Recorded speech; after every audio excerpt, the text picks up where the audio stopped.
I'm Georganne Chapin, Executive Director of Intact America. Today I want to talk about one of my pet peeves, the argument that it's more hygienic for a boy or man to be circumcised rather than intact or uncircumcised, as some people would say.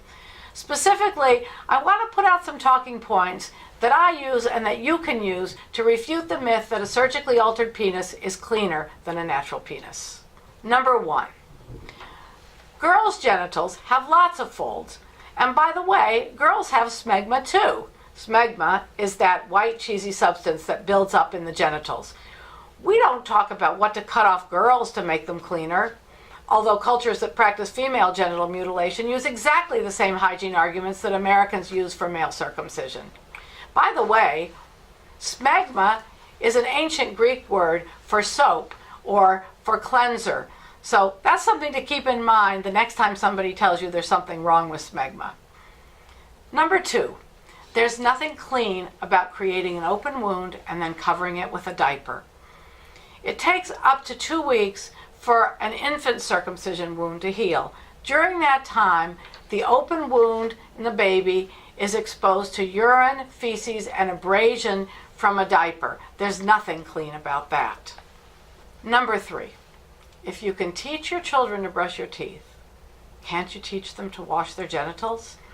Parents expect their sons to grow up to be doctors, teachers, engineers, ministers, race car drivers, chefs, software developers, rocket scientists, even glass blowers, in the case of my own son.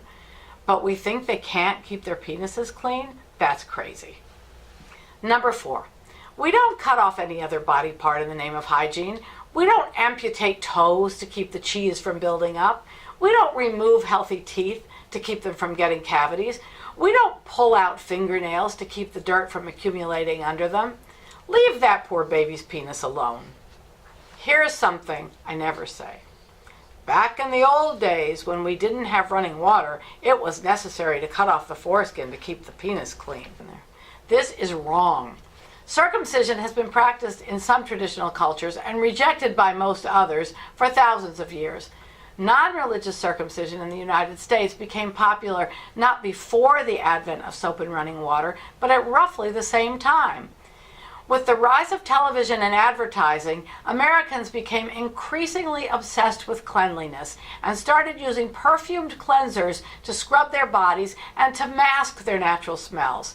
Cutting off the foreskin became a perfect way to create the perfect penis, nice and dry and smooth, and to give doctors something lucrative to do with their time. Little did people know that circumcision alters a boy's sexual function and his body chemistry forever.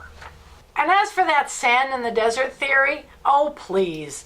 Nature didn't put foreskins only on men in desert climes. It put foreskins on all men, and all mammals for that matter. It put foreskins on males to protect the rest of their penis. I've never heard from an intact man, or a dog or a cat for that matter, who was so tortured by a grain of sand or anything else trapped under his foreskin that he had to cut it off.